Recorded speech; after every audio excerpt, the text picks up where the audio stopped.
السلام علیکم ملګرو د پی ایس ایل لومبنی میچ یو ډیر تھریلینګ میچ شو یو ډیر ګرم میچ شو چې لاهور قلندر په 1 رنز باندې وګټلو جی ملتان سلطان میچ ولې بایلو په دې باندې به هم خبره کو چونکه میچ خو به تاسو کتلی وی سکور کارت د ساده شریکوم خو ملتان سلطان د سپ وجه باندې دا میچ بایلو او لاهور قلندر کم زنه دا میچ خپل طرف ته راوړلو د ویډیو طرف ته راځو جی ټورنه پیله خو سکرین سکور کارت تاسو لخکاری په سکرین باندې ښکته لیکل دي غړ غړ چې لاهور قلندر او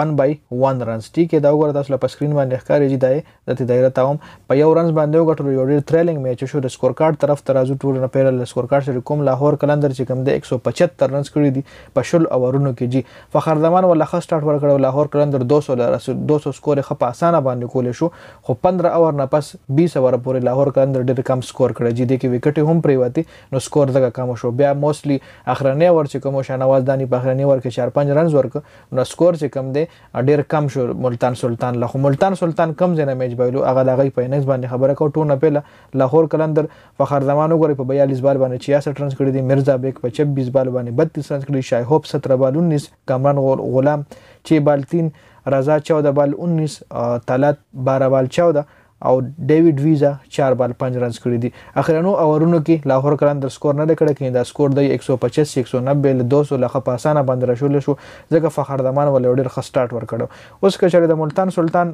بالینګ تاسو ګورئ یکیل حسین 4 اور 31 یو وکټ ټون ایکسپنسیو بالر چې کوم دی سمین ګل چې په 4 اور 41 رنز ورکړي او وکټ یو هم نشته چونکه ملتان سلطان سره په سکواډ کې انور علي هم شته انور علي دی نو اشتله په دې میچ کې نو کې د راتون کې میچ کې بیا انور علي خامخا ول ځکه هغه بیټینګ هم کول شي بالینګ هم کول شي حسن الله چې کوم دی 4 اور 37 رن 2 وکټ چې سکند چې کوم ایکسپنسیو بالر دی حسن الله د شانواز دانی 4 اور 40 یو وکټ دا هم ایکسپنسیو بالر دی جی اسامه امیر 4 اور 25 رن یو وکټ نو ملتان سلطان بیټینګ کا تاسو ګورئ شان مسعود او رضوان چې کوم دی پارټنرشپ کو خو دای چې کوم سټرایک ریټ ډیر کم سټرایک ریټ دی له پکارو چې دی 11 اور نه 15 اور پورې دا سکور لګ تیز کړی مطلب ما غستو 15 اور نه بس رضوان هیټینګ شروع کو بیا اوټ هم شو نو دغه نقصان چې کله ته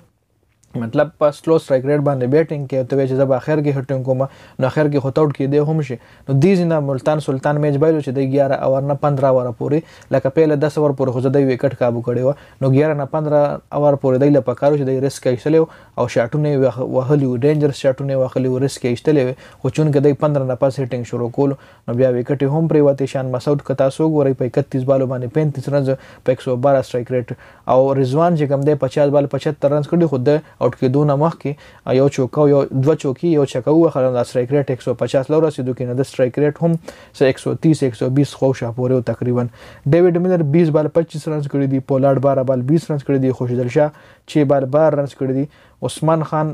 1 بال 0 اسامه امیر 0 بال اسامه امیر 0 بال 0 1 بال 6 رنز پاتو چې خوشدل شاه هغه نقل په بال باندې چوکاو لګیدا او میچ چې کوم دی لاهور قلندر او ګټلو جی نو ملتان سلطان د سلو سټرایک ریټ په وجه باندې د کم سټرایک ریټ په وجه باندې دا میچ بایلوجی او ډیر ټریلینګ میچ شو ډیر ایکسایټډ میچ څومره هم سکراود وای به انجوای کړي څومره هم کتون کیو ای به هم انجوای کړي نو دا د لاهور قلندر او د ملتان سلطان د نومانی میچ سکور کاړو د ویډیو کتلو زیاته مننه ویډیو مخکې ملګرو سره شریک کړئ جنید خان افیشل چینل هم سبسکرایب کړئ پیج هم لایک کړئ والسلام